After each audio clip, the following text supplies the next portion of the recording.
20, the people of the state of New York versus Timothy Martin.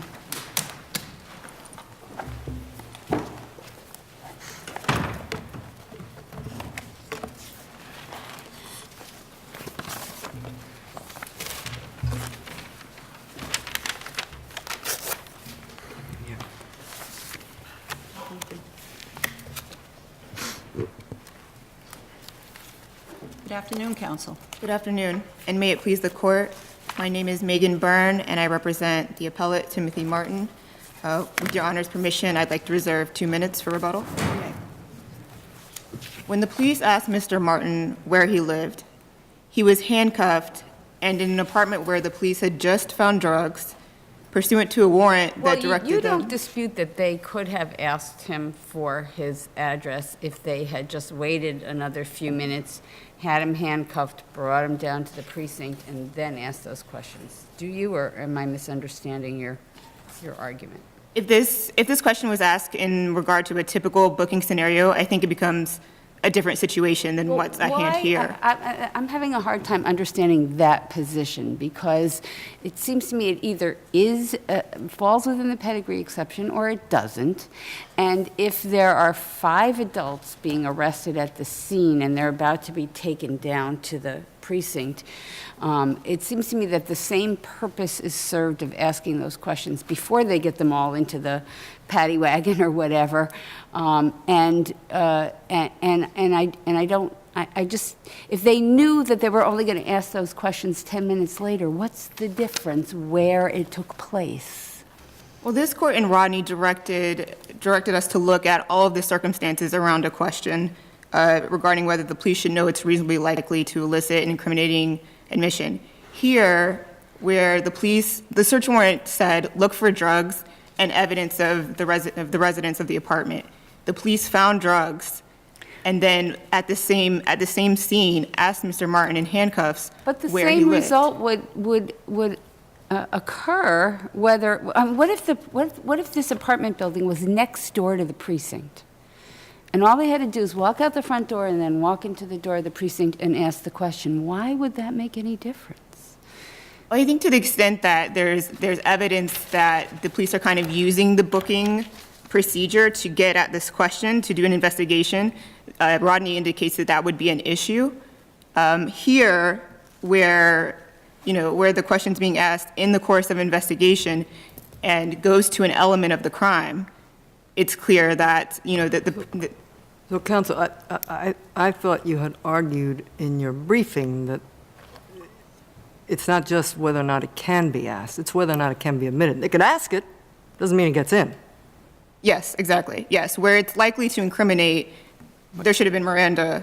But let's So go to why that. doesn't it get in? What is it about, what's at the root of the exception that you're arguing it shouldn't get in, even if it's mistakenly asked?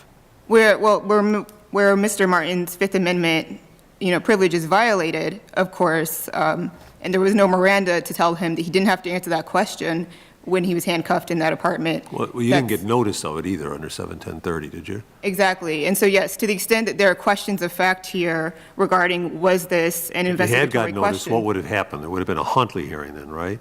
Yes, there would have been a hearing, and then, And all of this would have been fleshed out, the exact nature of it, but none of that took place because you didn't get notice. exactly, and I thought that Rodney acknowledged that these questions constituted interrogation, but concluded that the answer to the question generally falls outside Miranda protection if it's reasonably related to administrative concerns.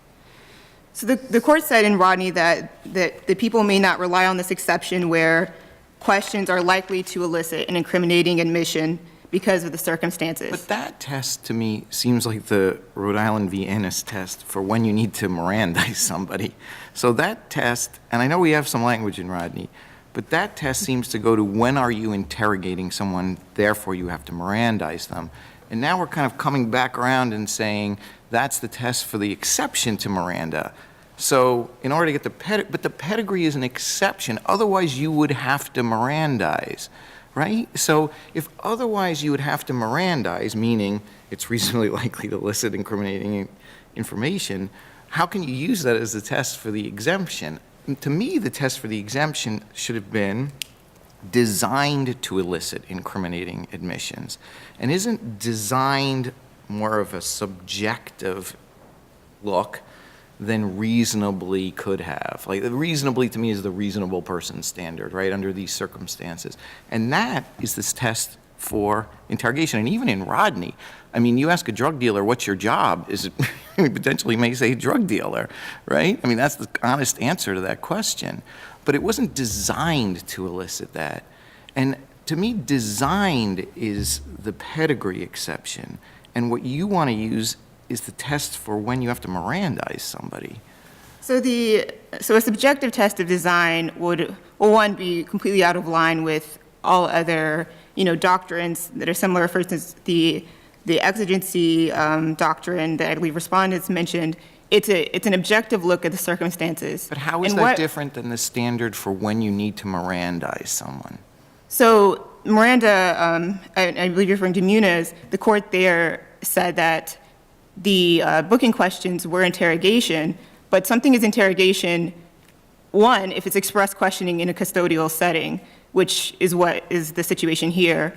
And then the Supreme Court's also noted that there could be other circumstances, other words or actions that are reasonably likely to elicit an incriminating response that could be, that do constitute interrogation as well. So those are two separate standards. Innis said that the standard for Miranda safeguards come into play when the police should know or questions are reasonably likely to elicit an incriminating response from the suspect. And that seems to me like the test you want to apply for the pedigree exception. How is that different? That language from Rhode Island v. Innis, how is that different from your test for the pedigree exception? So that is similar, but there Rhode Island was talking about circumstances outside of express questioning, what else constitutes interrogation. In Rhode Island v. Innis, for instance, it was two police who were having a conversation in a police car saying, oh, it would be a shame if this gun were found, and that elicited some admissions, and the court was trying to determine whether that was interrogation, because the Fifth Amendment is directed at whether police should know that an incriminating admission is likely. And Let's assume that it is interrogation, okay, but that there is this exception, and that ordinarily that would require a Miranda warning. But we've said that a Miranda warning isn't required if it falls within the pedigree exception. However, there's an exception to the exception. In other words, it doesn't fall within the pedigree exception if the surrounding circumstances objectively indicate that, in fact, the question was designed to elicit an incriminating response. Doesn't that all make sense? Yes, the court certainly said that. The court then went on to say, or where it's reasonably likely to elicit an incriminating response. And we agree that the test should be objective. And just to be clear, it's our contention that the objective circumstances here, where the police are looking for drugs and evidence of who lives there, find drugs and ask Mr. Martin if he lives there, that this also shows that objectively there was a design here to investigate. Let's assume you're right. Why isn't it harmless error? Here, the evidence was far from overwhelming that Mr. Martin actually lived at this address. Mr. Martin was found on what the detective referred to as a makeshift bed. His clothes were not in dressers; they were in portable garbage bags. There was They saw the drugs in plain sight. He was in the room, right? He had clothes there. He had a hospital bill with that address on it. Why wouldn't that be enough to meet the constructive possession requirements that he was charged under? So the hospital bill, it should be noted, was 7 months old. Other people in the house shared his same last name and seemed to be relatives of his. So, I mean, it could be evidence that maybe 7 months ago he did live there. Maybe 7 months ago he had his mail sent there. There was also a separate woman's benefit card found in the same room, so maybe it was her room. And it's also very notable that the prosecution heavily relied on his own statement, both in opening and close. And at close, the prosecutor actually said he lives in that apartment, he has control over the items in that apartment. So that was clearly the prosecution's theory as to why he had dominion and control over the drugs. Thank you, Ms. Byrne. Thank you. Counsel? May it please the court, Alexander Michaels on behalf of the people. In People versus Rivera, People versus Rodriguez, and People versus Rodney, this court embraced the pedigree exception to the Miranda rule. What's the administrative concern that the police are addressing when they ask about the address in the apartment when he's cuffed? Well, an administrative concern that exists particularly under the circumstances of this case is that you have 5 separate people being taken into custody in a chaotic situation. And in the course of taking those people into custody at the apartment and transporting them to the precinct, you have a lot of things that could go wrong. You could have an escape attempt. You could have an injury of some kind. You could also have an allegation of police misconduct of some kind. And for that reason, you really want to make sure that you know which police officers are transporting which defendants or arrestees. And that's a consideration that kicks in immediately upon taking these people into custody. What else can you ask? What If else those can are you all ask? the problems, what else can you ask? Well, asking Or what for else the- can a police officer ask? Excuse me. Asking for an arrestee's name is obviously proper pedigree questioning. Asking for an arrestee's date of birth is also proper pedigree questioning in this context. That's the universe of questions that was discussed in this case at trial. So I don't want to opine too aggressively on what else there could be. Would it make But- a difference if they asked him if that was his room? Would that permit the answer to fall within the pedigree exception? That may well make a difference, absolutely. That's what happened in People versus Booza, the Fourth Department case that the defense cites. And the crucial distinction there is that the particular room is not necessarily pedigree information. It's not clear why law enforcement would need to know which room belonged to a particular person. Would that be a circumstance, evidence of circumstances indicating that it was designed to be investigatory? Yes, it may well qualify as that. Or do you own this place? I think there's a DC case about do you own rather than do you live here? And what's the difference in own other than you're trying to prove some legal fact? Right, and that goes partly to the administrative reasons for asking this kind of question. I mean, one of the crucial reasons is that you want to be able to contact the person in question. And the person is ultimately going to be up for release on his own recognizance, perhaps, or up for bail of some other kind. If that person is then released, you need to know that person's But address. that isn't the process, is it? I mean, you don't, when you're arresting somebody, when you're in the location where you're arresting them, you're not talking about, you're not trying to establish where you would release them if the judge gives them ROR. You wouldn't ask a question for that reason. Well, it may be a question that's ultimately going to get asked either way. And if Well, the sure, decision it'd be is- asked by a booking sergeant at a desk in the precinct house, right? That's Right. where it's normally asked. So that's not the reason. Well, but- So we still go back to the idea of, is the question itself, does it prove an element of the crime that the person who's in custody charged with? And isn't that really what we have to be concerned with here? No, that is not the sole consideration whatsoever. All right, but from our point of view, from the judge's point of view, it seems to me that that's one of the things we got to look at. It is one consideration, Okay. as Judge Garcia pointed out. And so what difference would it make? And I thought Judge Stein made a good point. The where of where these questions are asked is underneath all this. Why would you have to ask that question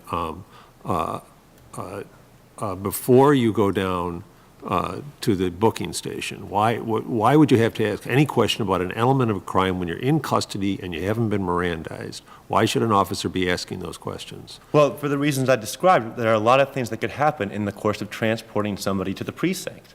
Again, there's a distinct possibility of escape. That was actually a very high-profile issue in New York City just a few years ago. There's also a possibility of injury. There's a possibility of allegations of police misconduct. In this case, there's actually another pressing issue, which is figuring out what to do with the Well, why 4-year-old wouldn't you child give in him the room. he's handcuffed, he's arrested, why not Mirandize him? What's going on there? I don't understand that. I understand at the precinct, you've got to process someone, you've got to move through, so I still don't understand why you haven't Mirandized him and you're moving forward, or the officers are. But in that moment that he's being arrested, I'm having a little confusion with that. Well, the bottom line is that Miranda warnings are not required for requests for pedigree information. And if, for instance, Miranda warnings were delivered and the defendant says, oh, I invoke my right to remain silent. Once the Well, defendant let has me invoked ask you. that Let me right- ask you this. Rodney does say statements made in response to questions which are not directed solely to administrative concerns are subject to the requirements of 710.30. If there are two purposes that are served by the question, one of them being to establish an element of the crime. Doesn't that then fit under the 710.30 requirement? No, this 710.30 makes it clear that it applies only to statements whose admissibility turns on the question of voluntariness. Now, as this court held in Rodney, the admissibility of pedigree statements does not turn on the question of voluntariness. The court explained that if a question is properly within the pedigree exception, whether or not Miranda warnings were issued beforehand does not dictate its admissibility. How do we deal with the likely to elicit language in Rodney and the statement in, I think, the appellate division brief that the detectives could reasonably have anticipated the question might lead to an incriminating response? So the likely to elicit statement is in Rodney, of course, likely to elicit an incriminating response statement is there. But Rodney is also saying that questions that are reasonably related to administrative concerns fall within the pedigree exception. That comes, I think, 2 sentences before the likely to elicit an incriminating response. And Rodney enunciates a test that accommodates both of those concerns. The test in Rodney is that it qualifies for the pedigree exception if it's reasonably related to administrative concerns and is not a disguised attempt at investigatory interrogation. And that's a theme that Rodney developed earlier in the decision, too. Rodney made clear that the crucial distinction for Miranda purposes is whether it's an investigative question or whether it's a non-investigative question. And in some cases, you have questions that could legitimately be seen as both. And Rodney says... So following your analysis and your rule all the way through, this means that any time that more than one person is arrested, I guess anybody who's arrested, you can ask all of these questions at the point of arrest, because there's always a possibility of escape, I guess, right?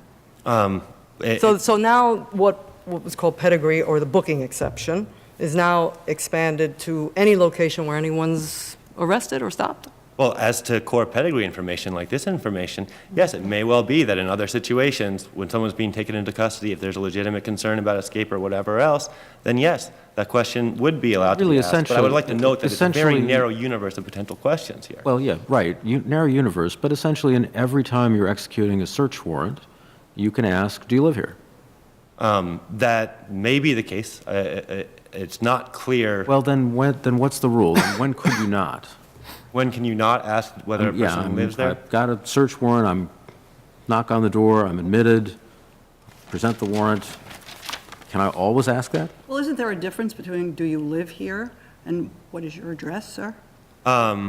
Sure, well, there is not necessarily a difference. But in this case, it was where do you live?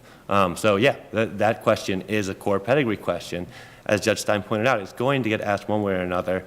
There's a reason to ask it sooner rather than later. And yes, that may apply in other situations involving executions of search warrants. Was there a difference between timing of if they've already taken the person into custody versus they knock on the door to execute a search warrant?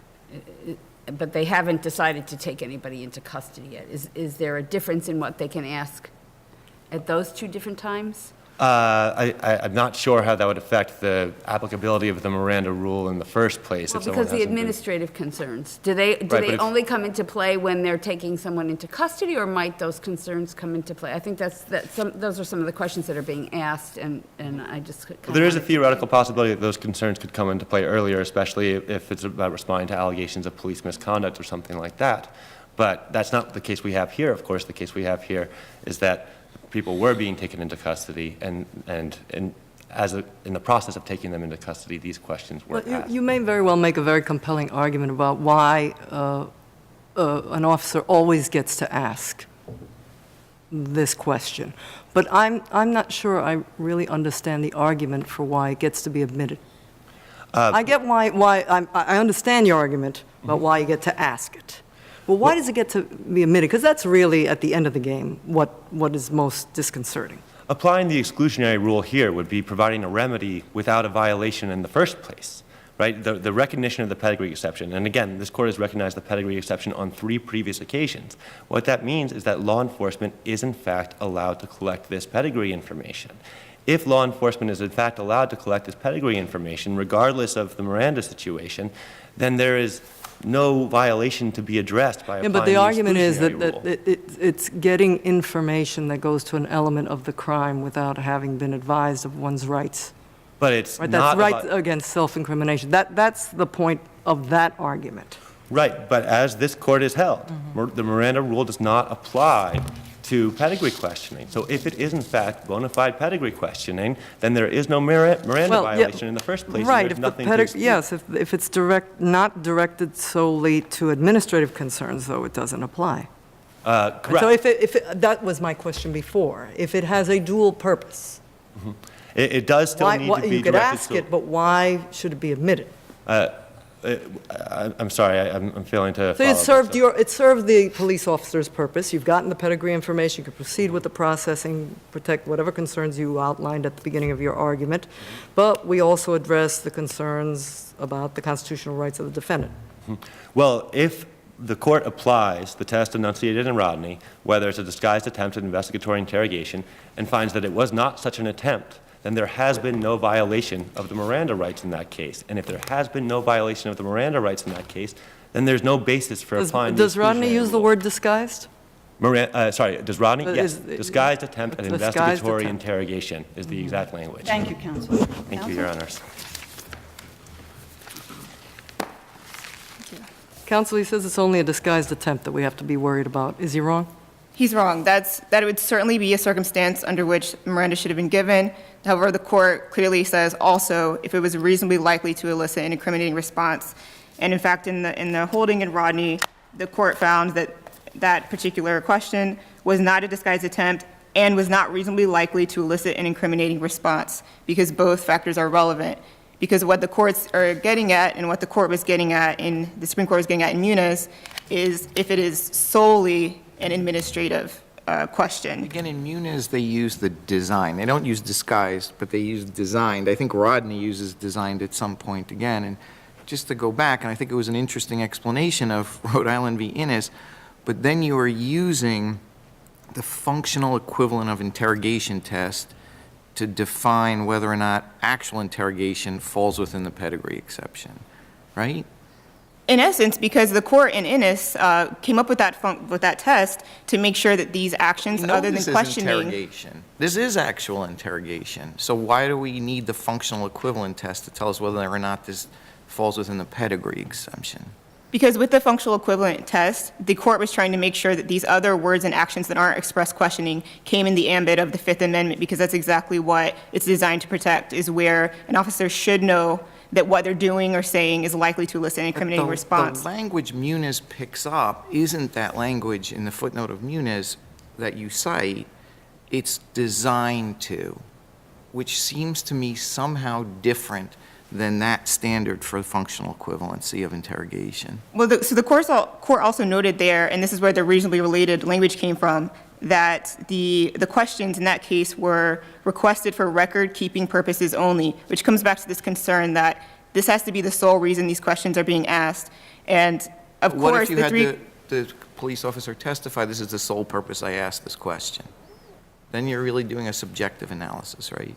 Well, you need to look at the objective circumstances. Here, I think the objective circumstances would belie that the sole reason he asked where he lived when the warrant said to find out who lived here after finding drugs was for that reason. Credibility determination or a reasonableness standard? It's a reasonableness standard, and in fact, that's something that, again, could have been determined at a hearing if we just gotten proper notice here, and where this was outside the typical booking scenario, which, by the way, all three cases respondent recited that this court has looked at have been in a typical booking scenario where... And what would the hearing be? The hearing would be, what other questions did you ask? But it's not subjective, so you have a question we admit is asked, you have the circumstances of the search warrant. What's a hearing doing for you here? I mean, you either win or you lose, it seems, on the notice issue, I think, which was kind of Rodney, right? Well, you're looking at other objective indicia of whether this was solely for administrative purposes. For instance, was it pursuant to a form? In Rodney, it was. It was just a form, a list of questions. Here, it doesn't seem that any form was used. What are the circumstances leading up to the asking of the question? So if the question was on a form in these circumstances, that would be different? I think that's another factor to look at. Who's asking? For instance, in booking, often it's a different officer that does booking, just pursuant to a form, you ask the questions. Whereas this was the exact officer who just found drugs in the room that Mr. Martin was sleeping in. In the end, isn't this question of whether it was or was not custodial interrogation for purposes of Miranda a mixed question that we can overrule only if the pedigree exception isn't applicable as a matter of law? Well, while we would say that as a matter of law, it is inapplicable here, what we're contesting here with the Well, first. we may disagree about that. Sure. But the question is that the only way that we can overrule the appellate division's? No, because here, there's a matter of law where the appellate division allowed that this was reasonably likely to elicit an incriminating response, but said nonetheless, because we didn't also find design, that the booking exception applies. And the First Department, not just in New York, but in the country, is the only opinion to state that particular standard, which directly goes against the language in Rodney. Thank you, counsel. Thank you.